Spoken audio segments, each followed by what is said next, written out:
Ohayou gozaimasu. Saya Fatika Salsana Shiva akan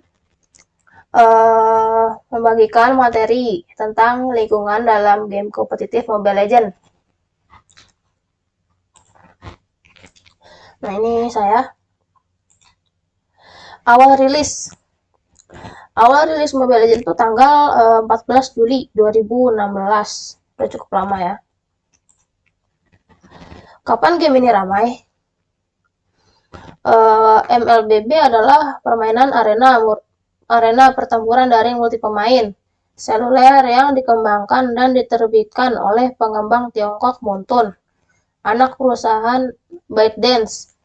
Permainan ini dirilis pada tahun 2016 dan semakin populer, terutama di Asia Tenggara. Pada dasarnya, permainan ini mempertandingkan dua tim yang masing-masing beranggotakan 5 orang secara real time dengan durasi pertandingan minimal 20-60 detik dan pertandingan 10-30 menit. Tapi aslinya tuh terkadang lebih dari 30 menit. Ada beberapa match yang itu tuh hard game tuh lebih dari 30 menit. Lingkup kompetitif.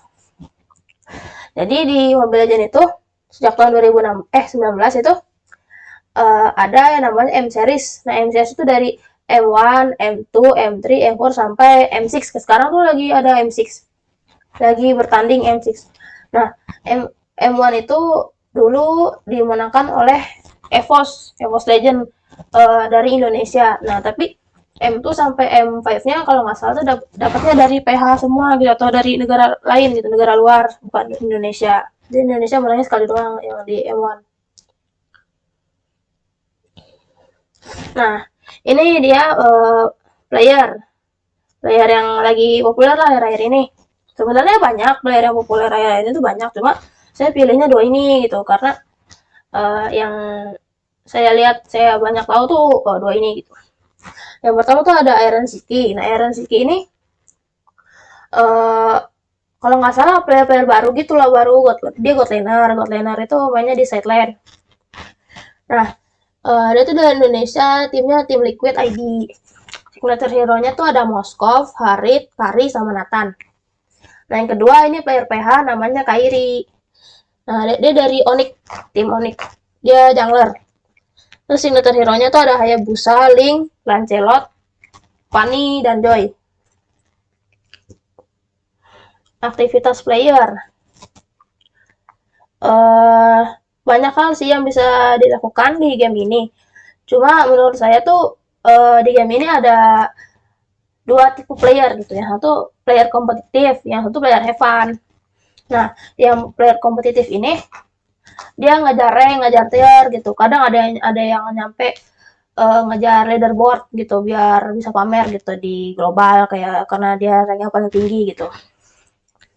Nah, kadang yang player kompetitif ini ada juga yang sampai ngabisin duit buat naikin tier mereka. Jadi ada jasa joki gitu buat naikin tier sampai immortal berapa gitu. Ada tergantung kita maunya order berapa. Nah, itu tuh lumayan mahal ya, berjuta-juta. Nah, terus sedangkan player yang have fun ini biasanya gak terlalu mentingin rank, kadang cuma main buat senang-senang aja gitu. Tapi kadang player senang-senang ini tuh mainnya agak-agak aneh gitu. Jadi kadang player yang kompetitif ini kadang kalau ketemu sama have fun gak nyambung mereka. Jadi kayak kadang tuh mancing emosi lah player have fun ini gitu. Soalnya kadang udah tengil gitu biasanya kan, agak-agak kasar gitu. Nah, dampak. Karena game ini tuh sangat populer ya, terutama di Indonesia, tentu menimbulkan beberapa dampak, baik positif maupun negatif. Nah, dampak positifnya itu bisa berupa kayak munculnya komunitas-komunitas gitu yang positif, yang suka tur, suka mabar gitu.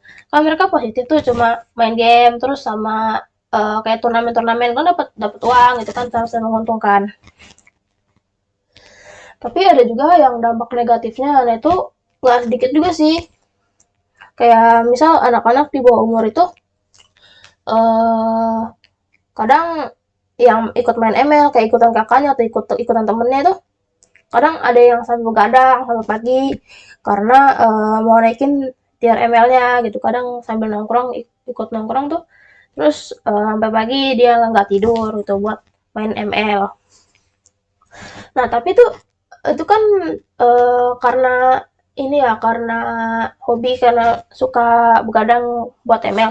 Nah, ada juga tuh di ML tuh ada yang namanya chat global. Nah, chat global itu sebenarnya lokal ya, tuh kayak Indonesia doang.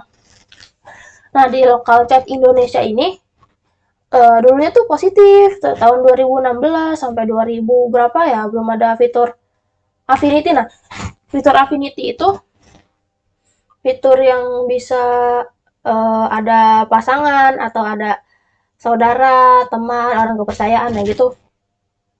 Nah, terus karena adanya fitur ini, jadi di chat lokalnya itu bukan lagi buat cari tim, jadi untuk nyari lovers gitu, buat nyari pasangan, nyari affinity gitu.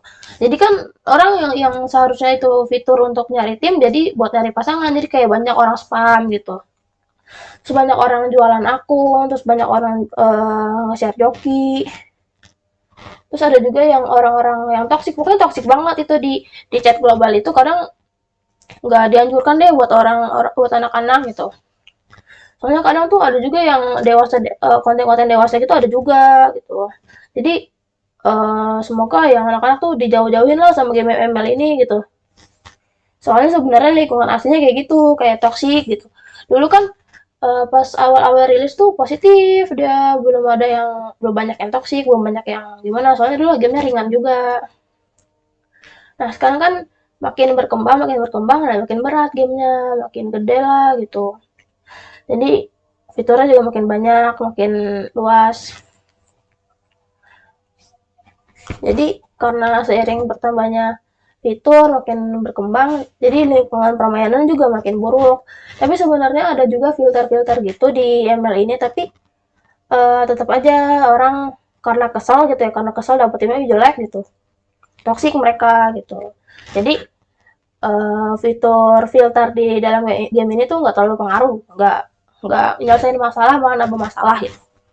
Karena dirugikan lah, sama-sama dirugikan gitu, baik yang toksik maupun yang dapat hukuman gitu. Nah, terima kasih. Sekian presentasi dari saya. Mohon maaf apabila saya tidak berkelompok. Saya bersedia menerima konsekuensi pengurangan nilai ataupun sejenisnya. Karena apabila saya mengikuti kelompok saya, ya lama. Nah, terima kasih sudah mendengarkan presentasi saya. Semoga OBS tidak nge-lag, tidak delay. Terima kasih. Wassalamualaikum warahmatullahi wabarakatuh.